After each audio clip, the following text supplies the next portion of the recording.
to have you here, Nick. Glad to be here. It's been a few months we're talking together, but finally we're meeting in person. Yes. Because the pandemic is over. I'm glad for that. Finally. Finally, so we can finally meet and we're gonna have some food together. But yeah, as part of the Green Deal, our podcast, we just wanted to showcase a little bit of the initiatives happening in Southeast Asia in climate tech. So why don't you share a little bit about what you're doing at PTT Expresso and where your interest lies? All right. At PTT Expresso, we've been around for almost 6 years as the corporate venture capital arm of PTT, the Thai national oil and gas company. The reason for Expresso's inception is really to be the driver of innovation for PTT, and obviously PTT as an oil and gas company, heavily disruptive, and the indisputable direction is to go towards clean energy. Of course, there's a lot of pushback, lots of reservations from current business people, understandably, but we do our best to try to drive PTT forward as in ways that we could. So our three main groups of activities, let's say, first is the most obvious one for a VC is to invest in both startups and funds. I'll come back to that later. As for the venture, the second one, we do venture building. Initially, we just brainstorm ideas and took ideas from what we've seen through our VC search and start our own initiatives that are simply new businesses and incubate the ideas ourselves. And so far, there's already 3 spun out businesses, 2 of which are directly in the clean tech decarbonization area. And lastly is venture partnerships, which I'm leading.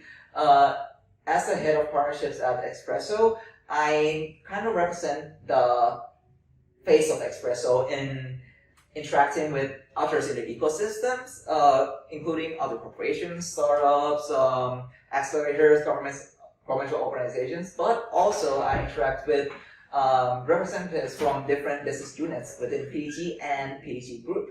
So that I can understand what everybody's goals and innovation as a whole are. And of course, right now the focus has shifted quite significantly towards clean tech, and more specifically, we've been gathering holding up the flag for decarbonization in Thailand. And that's the overall picture of what we do at Expresso. Which areas would you like to dive deeper into? I think this is amazing. First, thanks for the recap, right? So there's those 3 activities, and investing. I understand it's been mainly in clean tech, late stage startups in the US. Oh well, let's go with investing in funds first. So we have invested in 9 funds already. 8 of them are clean tech focused funds, and one of them is energy/mobility/logistics fund, mostly mobility, but I mean almost all new mobility technologies are about electric vehicles, so it's a clean tech-ish fund as well.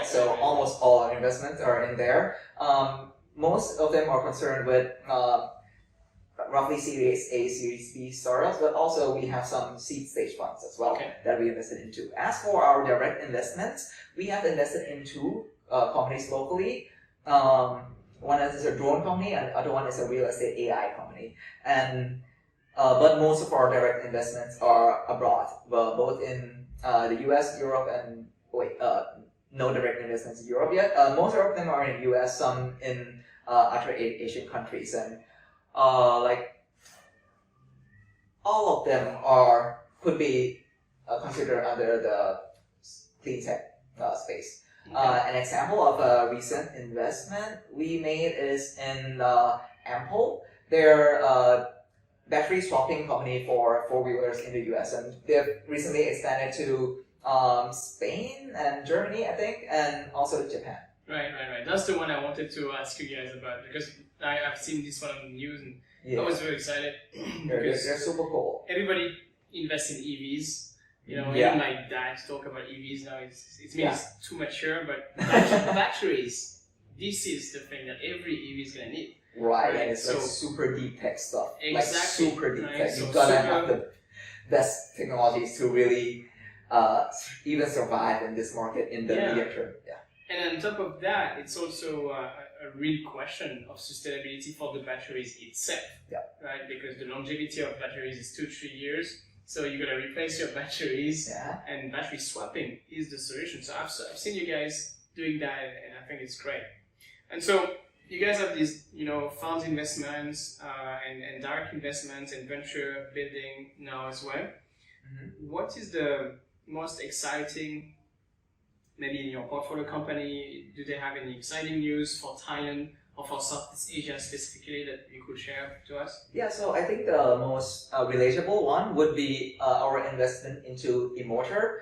They are also battery swapping, but for two-wheelers. They're based in China. They're one of the biggest players there with like thousands of battery swapping stations because China. And we've before even investing, we've already set up a commercial partnership with them to use their technology platform and launch it in Thailand under one of our venture building initiatives, which is Swap and Go. Swap and Go. Yeah, so we have I believe over 20 operational stations in Bangkok already, and we're gonna expand to, I believe the target is 50 stations by the end of this year. Don't quote me on that. That's the number I remember. Right. Yeah, so and that's like super relevant. It's clearly exploration of like, hey, who's doing the best of whatever thing we're interested in the world. We did due diligence on a bunch of comparable companies, and we believe that Immortor was the winner. So we decided to do a partnership with them, and we asked kind of a unit with many different kinds of capabilities. We saw opportunities to do more than just, hey, create an arm's length commercial partnership. We invested in them as well.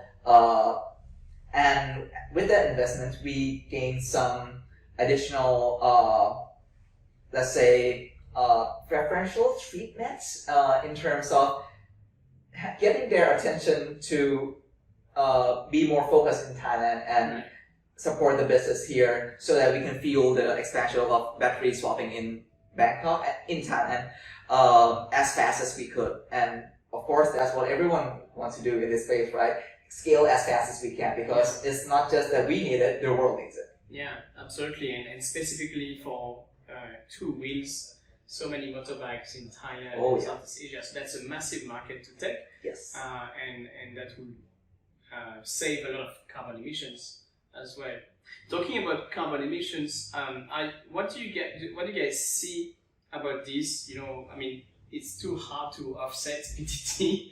But are you guys looking at anything related to carbon storage or offsetting? So is there any opportunities in that market that you guys see or that you're looking at? So direct carbon capture is something that we are very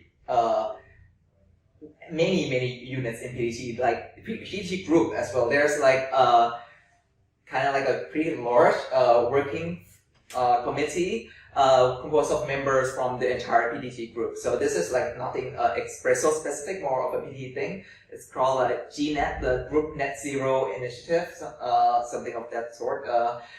And we kind of like collaboratively search for technologies and share insights on what we could do, and also that's on one side, finding the right technologies and partners and opportunities. On the other side is find who has the competencies, who has the needs, who has the kind of like the carbon dioxide load that needs to be lifted out, and collaboratively come to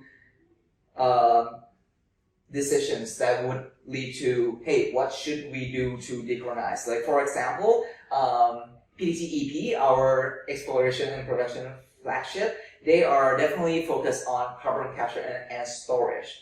That's because they have all those oil and gas wells, and they could be repurposed into places you just simply shoot in the carbon dioxide and keep it there long term.